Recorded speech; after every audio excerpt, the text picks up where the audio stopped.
The signal should have been steady, calm, rhythmic pings, marking the nightly wanderings of a red wolf across the coastal forests of North Carolina.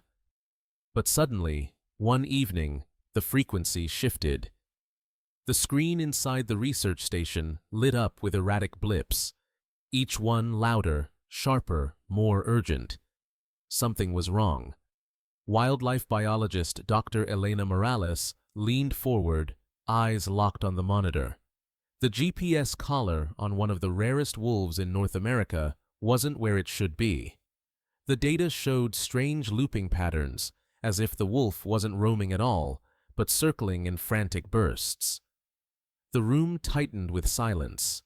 Poachers, a colleague whispered. Or an injury, Elena muttered back, her heart racing. Within minutes, headlights cut through the night. A field truck roared onto the dirt road, tires spitting gravel. The conservation team strapped on gear flashlights, maps, emergency kits, and sped into the wetland forest. The air was heavy with salt from the nearby Atlantic, the trees swaying like silent witnesses to a mystery unfolding. For a species that had once vanished from the wild entirely, every single wolf mattered. Losing even one could mean a step closer to extinction. And tonight, the signals suggested that one of those lives, perhaps a mother, perhaps a father, was in jeopardy. The forest swallowed their footsteps as the team pressed forward. Crickets hushed. Only the rhythmic chirp of the radio collar echoed in the air, each ping pulling them deeper. Then, movement just ahead. A flash of fur reddish-brown under the moonlight disappeared between the trees. Elena froze. The collar wasn't on the wolf's neck anymore. Instead, the device lay buried at the mouth of a den, partly hidden by branches and soil. The wolf had dragged it here deliberately, shielding something.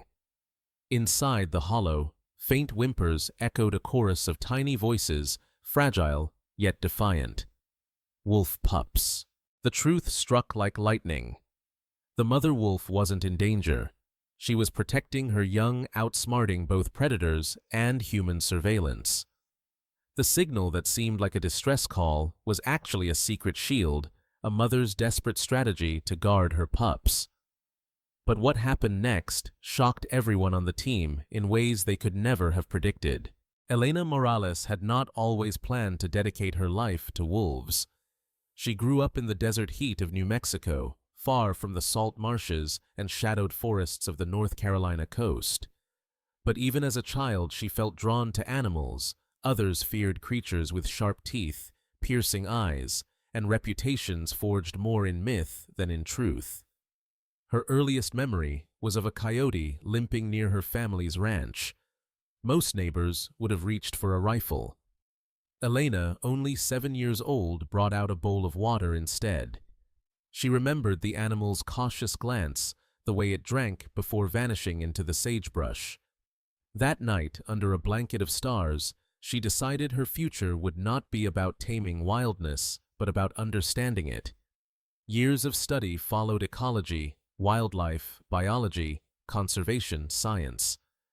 By her early 30s, Elena had joined a small team dedicated to one of the most fragile species in North America, the red wolf. Once ranging across the southeastern United States, red wolves had been hunted, trapped, and poisoned until not a single one roamed free.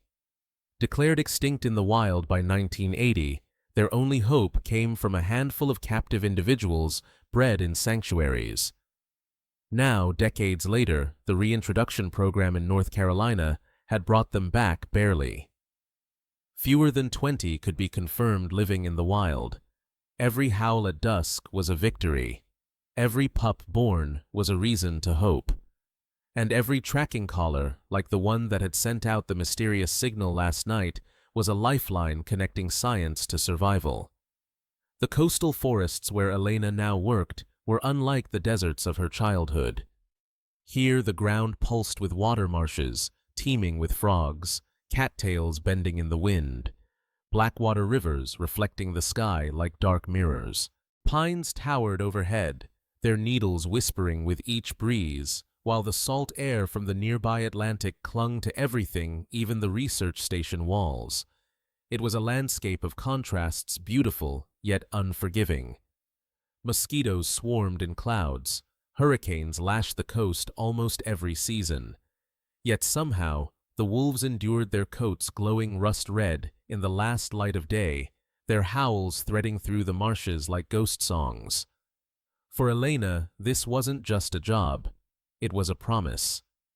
Each morning, she logged the collar signals, mapping the wolves' routes, watching for patterns. Each evening, she walked the edges of the forest, scanning for tracks pressed into wet earth. Sometimes, when luck allowed, she caught sight of the wolves themselves, silent silhouettes moving with grace, vanishing before she could breathe. The collars were controversial. Some argued they interfered with natural behavior, branding wildness with human technology. But without them, Elena knew there would be no way to protect such a fragile population from poachers, accidents, or disease. The collars were not chains. They were guardians, invisible threads linking one world to another. This was why the strange signal disturbed her so deeply. The wolf that had carried the collar was not just a data point, it was a mother known to the team as F239. She had survived 2 hurricanes, given birth to at least 1 litter, and remained elusive despite constant monitoring. Losing her would mean losing more than a wolf. It would mean losing generations. And so, when the monitor pulsed with erratic bursts, Elena's pulse quickened with it. She remembered the promise she had made as a child, offering water to a thirsty animal to protect, to respect, to never turn away. The truth was that red wolves and humans shared more history than most realized. For centuries, they had lived on the same land, crossing paths in fields and forests.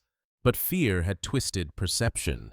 Stories painted wolves as killers, monsters lurking at the edge of villages. Science revealed a different truth. Red wolves preferred deer, rabbits, and raccoons over livestock. They were shy, avoiding humans whenever possible. Yet even now, myths persisted. Farmers worried about calves gone missing. Hunters feared wolves would take too much game. And conservationists like Elena stood in the middle, trying to prove coexistence was possible. It was in this fragile balance between science and fear, between survival and extinction, that the strange collar signal arrived. A message from the wild, encrypted in beeps and static, carrying both danger and discovery. For Elena, it was not just data. It was a call to action. And it would lead her and her team deeper into the coastal night than they had ever gone before. The forest at night was not silent. It breathed.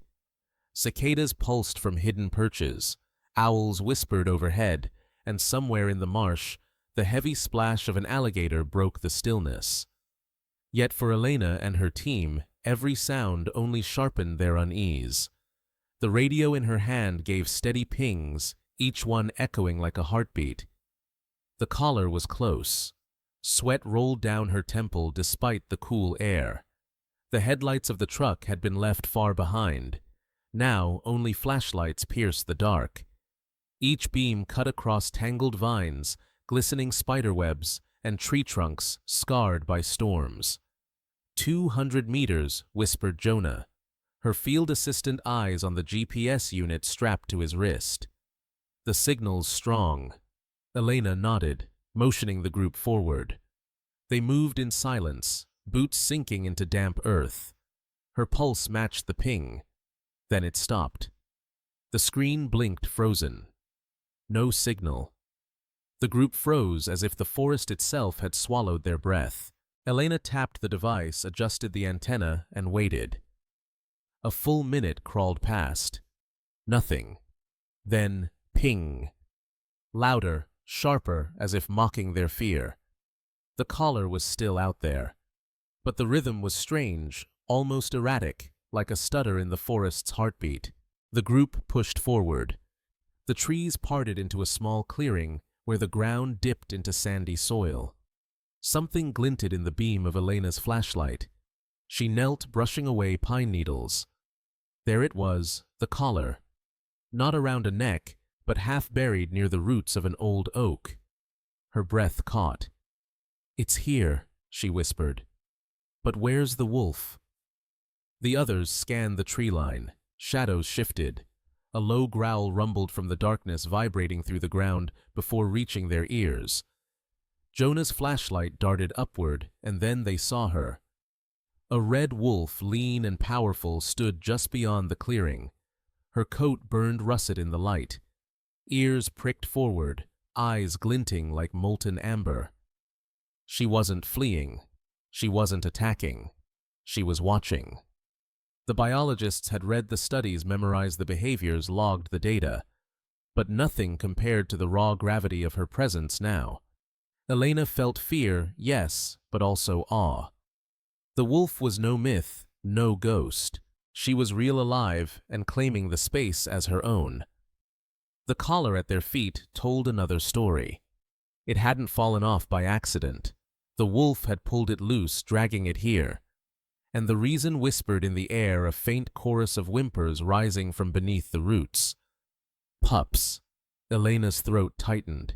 She realized the wolf had turned the team's lifeline of science into a shield of motherhood. By burying the collar near her den, the wolf had cloaked her young in static, confusing predators, both human and wild. For a moment, time fractured. Elena was no longer a scientist with data points and maps. She was a witness, an intruder into a private world, standing at the edge of something sacred. The wolf lowered her head, lips curling slightly, not in aggression, but in warning. Her body said what words never could leave. Jonah shifted nervously. "We should go." Elena hesitated. Every instinct told her to document, to record, to stay. But the pup's faint cries were too fragile, too raw. This was not a discovery to exploit. It was a secret to respect. She lifted her hand. "Back," she whispered. Slowly. The team retreated step by step, never turning their backs. The wolf's gaze burned into them, unyielding. Only when the forest swallowed the clearing did they exhale again. Back at the truck, Elena stared at the GPS unit. The collar's signal was still pinging erratically, a constant reminder of what they'd left behind. But her mind churned with questions. Why had the wolf dragged the collar instead of abandoning it? Was this instinct or intelligence? Could a wolf truly understand the power of human technology and use it to protect her family? The mystery deepened, and with it, the responsibility. If word spread of a den so close, poachers would come. If the government deemed the collar failed, the wolf might be recaptured. And if storms swept through, the fragile den could vanish overnight. That night, under a sky fractured with stars, Elena realized she was no longer just tracking a wolf. She was walking a tightrope between knowledge and respect, between science and secrecy. The encounter was only the beginning. What came next would test not only the wolf's survival, but her own convictions. The encounter in the clearing had changed everything. The team had not only confirmed the wolf was alive, they had discovered her den. For most, that might have felt like victory. For Elena, it was a weight pressing down on her chest. Knowledge could protect, but it could also endanger. And so began the trial of walking beside the red wolves without crossing their invisible boundaries. Days bled into nights, and the coastal forest tested the team at every step. The marsh was alive in ways that both amazed and exhausted them. Mosquitoes swarmed in clouds so thick they dimmed flashlight beams. Boots sank into blackwater mud that clutched ankles like hungry hands. Thunderstorms rolled in without warning, sheets of rain soaking notebooks and shorting out equipment. Yet still they pressed on.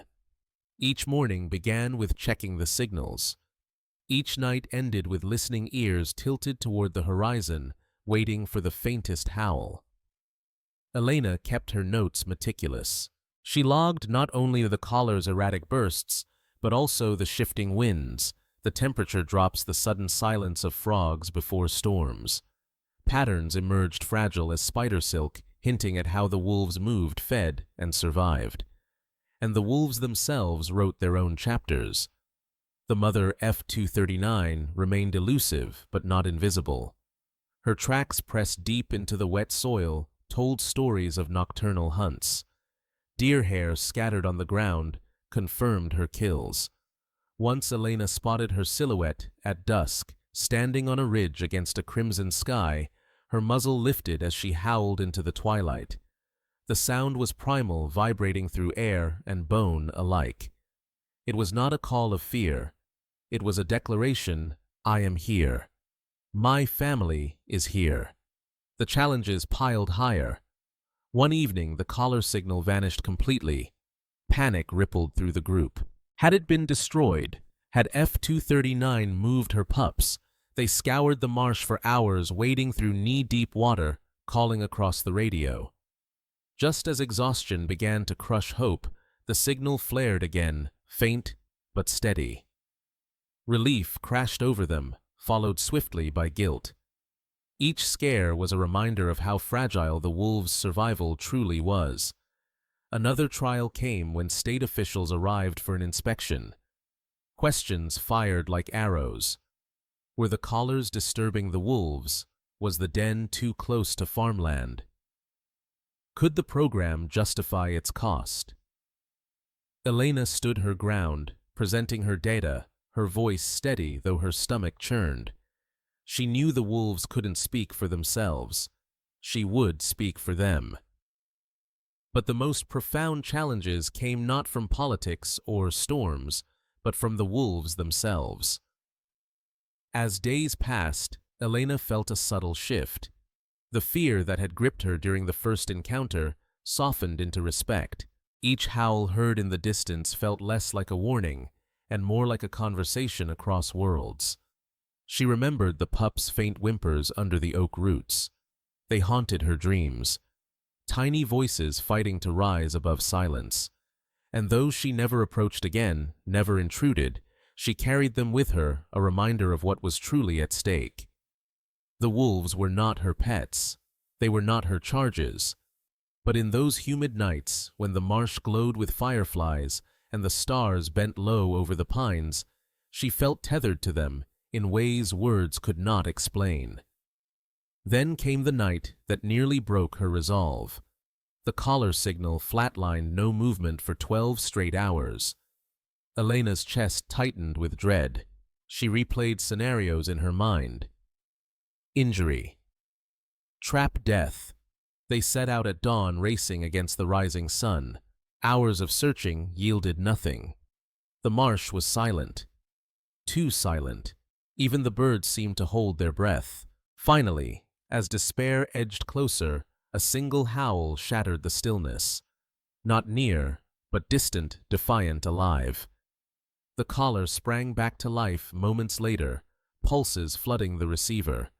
Tears blurred Elena's eyes. Relief gave way to laughter, raw and shaky. Around her, the team exhaled as one, the forest itself seeming to breathe again. By then, Elena understood that these wolves did not merely survive, they endured. Against storms, against hunger, against the weight of extinction itself they endured. And in their endurance, they bound her closer to their fate. The trials of the marsh had not broken the bond between human and wolf. They had woven it tighter thread by fragile thread. The weeks of tension had built like storm clouds gathering on the horizon. For days the air grew heavier, the marshes quieter, until even the frogs seemed to sense what was coming. Nature does not whisper its warnings, it announces them. And one evening, as the sky fractured into bruised shades of purple and black, the announcement arrived. A hurricane was sweeping in from the Atlantic.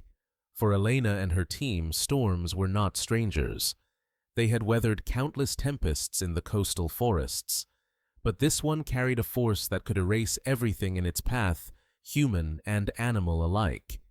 The government issued evacuation orders. Farmers moved their cattle. Families boarded windows. But the wolves could not leave. Elena stared at the blinking signal on her monitor. F-239 was moving erratically again, darting through the forest as if she too sensed the storm's rage. And somewhere hidden beneath roots and shadows, her pups were waiting. "Evacuation deadline is 6 hours," Jonah reminded voice taut. "If we stay, we're stranded." Elena's jaw tightened. If we leave, we may never see them again. The decision fractured the group. Some argued they had to obey protocol. Others said their duty was to the wolves to document and protect if possible. In the end, Elena stayed. She and 2 others loaded gear into the truck, driving straight into the storm's outer bands. The world outside blurred into rain and flashing branches. Roads flooded within minutes, forcing them to abandon the vehicle and continue on foot. Each step felt like wading through a river. The wind roared, ripping leaves into a frenzy. Lightning carved jagged scars across the sky. Yet the collar's signal pulsed steady, guiding them deeper into the chaos. Then, as if the storm itself wasn't enough, a new danger emerged. Near a flooded creek, Elena spotted movement low, deliberate. An alligator driven inland by the rising waters slid across their path. Its body was armored, its jaws capable of crushing bone. The team froze, flashlights reflecting in its reptilian eyes. The storm howled, branches crashed, but in that moment, the world narrowed to predator versus intruders. Elena whispered, "Hold still." The alligator lingered, then slipped back into the flood. The team exhaled, but the reminder was clear: the marsh belonged to more than just wolves. At last, they reached the clearing, the same oak roots where they had first seen the collar. The den was there, but the ground was flooding fast, water seeping into the hollow. The pups' faint cries pierced the roar of the storm. F-239 was frantic, darting in and out, dragging branches to shield the opening. She snapped at the wind, at the rain, at the flood itself, her body trembling with feral determination. Elena's heart shattered. The wolf was fighting a storm she could not defeat. Without intervention, the den would drown. The team could do nothing. They had no legal authority to move the pups, no safety to guarantee their survival. But watching F-239's desperate battle, Elena made her choice. She dropped to her knees, hands shaking, and began digging a channel, carving a shallow trench to divert the water. Jonah and the others joined without a word. Their tools were crude hand sticks, shovels half buried in mud. Yet the trench deepened, the flood slowed, and the water's path shifted just enough to keep the den from filling. The wolf froze, eyes blazing in the storm. She was only feet away, her pups behind her, humans before her. For a breathless moment, predator and protector locked eyes. Then she stepped back, not in surrender, but in acknowledgement. She let them work. Hours later, the storm's eye passed overhead. The rain eased to a whisper, the wind stilled. The forest lay, broken trees, split, marshes, drowned silence, pressing down like a weight. But the den still stood. The pups still cried. And the mother wolf, soaked and shivering, lifted her muzzle to the sky and howled. It was not a howl of triumph. It was one of endurance, of survival wrested from chaos. Elena sank into the mud chest, heaving, tears mixing with rain. They had not saved the wolves. They had simply stood beside them in the storm. And that, she realized, was enough. When dawn broke, light filtered through shattered branches. The marsh glistened like glass, broken yet beautiful. The wolves remained hidden, but their presence lingered in every breath of air. For Elena and her team, the storm had left scars on the land, on their bodies, and on their hearts. But it had also left a bond forged in rain and lightning that no storm could wash away. The major trial had passed, yet the greater conflict between wolves and the world of men was only beginning. The storm had passed, but the real battle was just beginning. Hurricanes tear down trees and flood the marshes, but human voices can wound deeper than wind or water. In the weeks that followed, Elena and her team returned to their routines, checking signals, logging data, watching the wolves recover. F2 Chapter 39 was still active, her collar pinging steadily again, the pup's survival echoing in each new movement. But beyond the forest, conflict brewed. Local ranchers gathered at town halls, their voices sharp with frustration. Storms had damaged their land, their livestock had scattered, and now they were told wolves still roamed nearby. "They'll take what's left of our calves," one man shouted, his fist pounding the table. Another added, "Why are we protecting predators when families are struggling to rebuild?" The words rippled through the community, amplified by fear and fatigue. Wolves had always been scapegoats, symbols of danger lurking beyond the tree line. And in times of hardship, those symbols grew teeth. State officials arrived soon after. They requested Elena's field notes, her recordings, her maps. Sitting in a fluorescent-lit office, she felt the weight of every page as if she were handing over pieces of the wolves' lives. Questions came fast. Were the collars reliable? Had the team interfered with natural survival? Was the den dangerously close to private land? Could the program even justify its funding when roads, schools, and farms also needed rebuilding? Elena answered each as calmly as she could.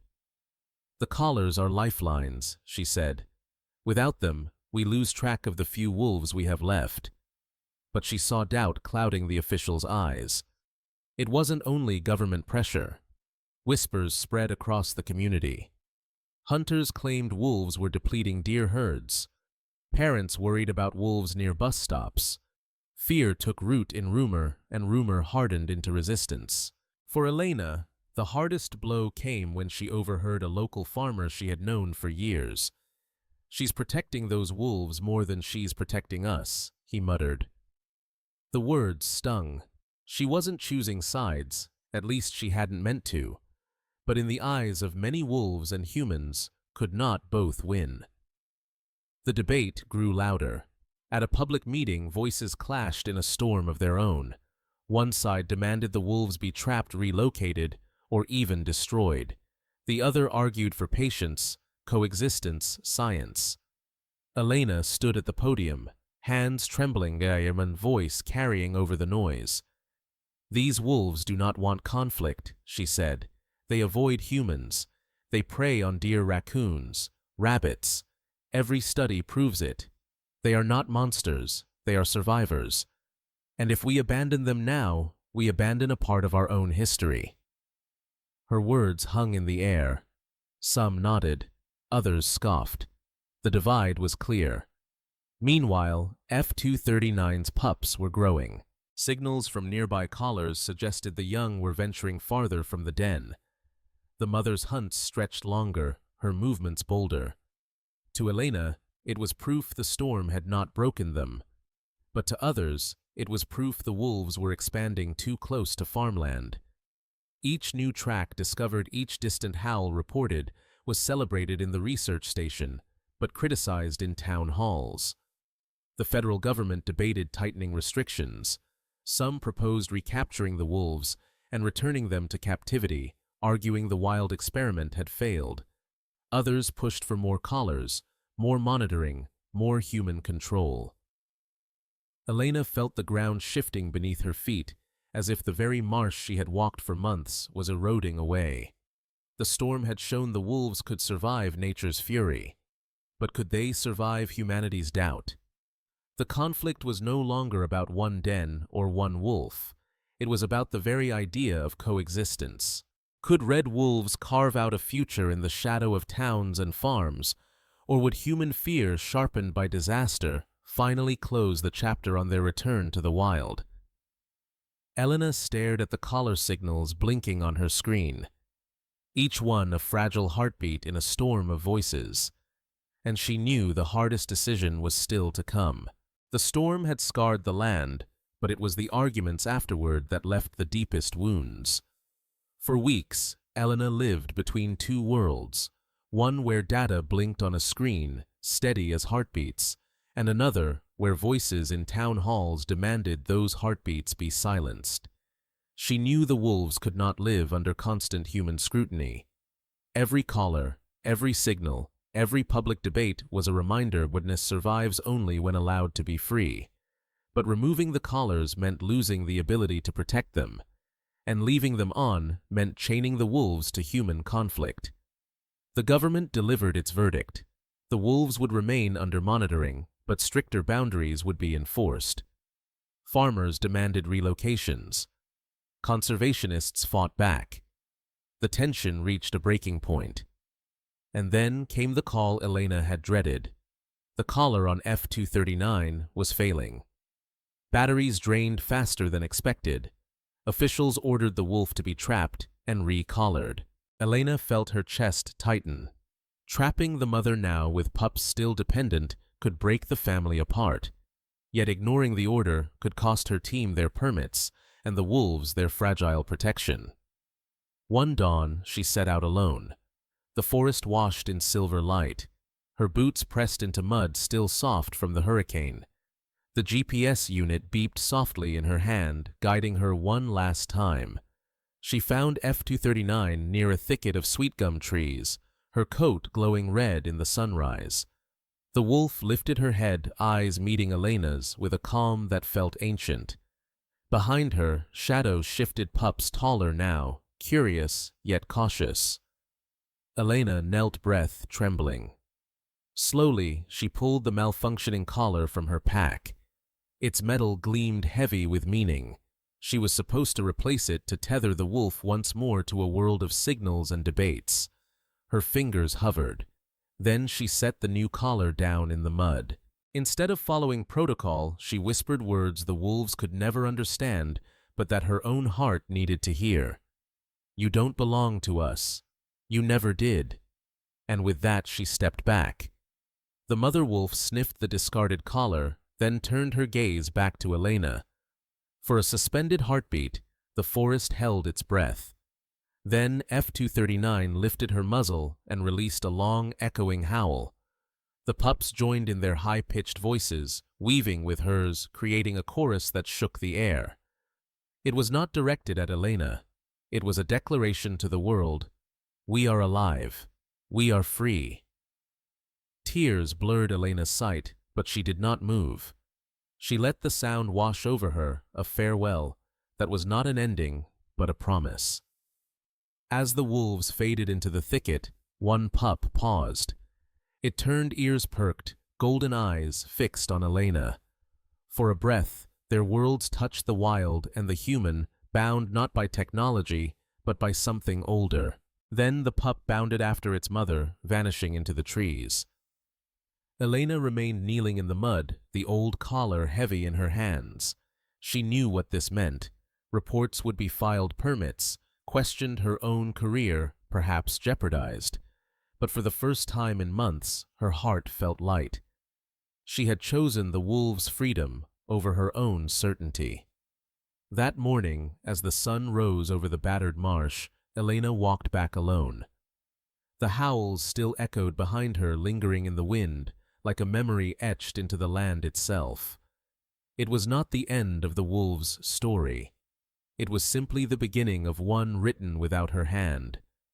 And though her heart ached, she knew one truth would outlive permits, debates, and even storms. Wildness, once given the chance, will always choose freedom. Weeks passed. The marsh healed slowly, its scars fading under the rhythm of seasons. Cypress knees rose again from the water. Herons returned to their fishing grounds, and frogs reclaimed the nights with their chorus. But Elena's thoughts lingered on the silence left behind by the wolves. She no longer checked the monitor each morning. The collar she had refused to replace lay on her desk, mute, a reminder of the choice she had made. Where once her days began with blinking signals, now they began with memory. Still, the forest spoke in other ways. Rangers reported hearing howls on the far side of the refuge. Farmers, once skeptical, admitted they had not lost any calves that season. One even claimed to see reddish shapes darting across his fields at dusk, vanishing before he could blink. For Elena, these stories were enough. Proof not on paper, but in the living breath of the wolves themselves.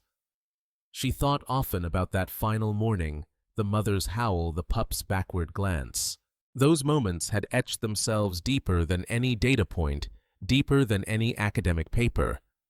They had become a compass pointing her toward a new way of seeing. Conservation, she realized, was not about control. It was about humility. It was about recognizing that science can measure, protect, and guide, but it cannot own. Wildness is not ours to manage like crops or cattle. It is ours only to respect. Months later, during a scheduled survey flight, researchers spotted movement in the wetlands. A small pack of red wolves trotted along a ridge, their coats gleaming rust against the green. Among them was a female with the same proud gait as F239. And trailing behind smaller figures, bounded with clumsy energy pups nearly grown. The sighting confirmed what Elena had hoped, but dared not say aloud they had survived, perhaps even thrived. Elena wept when she read the report, not tears of sorrow, but of release. She had let them go, and still they lived, perhaps because she had let them go. That evening, she walked to the edge of the marsh alone. The sun was sinking, painting the sky with amber and violet. She closed her eyes, listening, and faintly, across the water, came the sound she had longed for, a howl, carried on the wind, followed by others joining in harmony. It was not for her. It was not about her. But in that chorus, she felt her place. Not as savior, not as owner, simply as witness. The wolves' song threaded through the night, rising with the stars. It was ancient, older than storms, older than borders, older than the arguments of men. A song of survival, of family, of wildness, refusing to fade. And in that sound, Elena found her answer. Her life's work was not about collars or signals. It was about ensuring that sound would never fall silent again. As the moon climbed high, Elena whispered into the dark, run free. She knew the wolves would never hear her words, but perhaps in some way they already had. The marsh fell quiet again, save for the rustle of reeds and the whisper of waves. Yet the echo of the howls lingered, stitched into the fabric of the night, carrying both farewell and promise. Every story carries a lesson. The tale of F2D9 and her pups was never just about a collar, a storm, or a single decision in the marsh. It was about the fragile line between survival and extinction, and about the choices humans make when standing at that line. The red wolf taught us something simple yet profound. Wildness does not exist to serve us.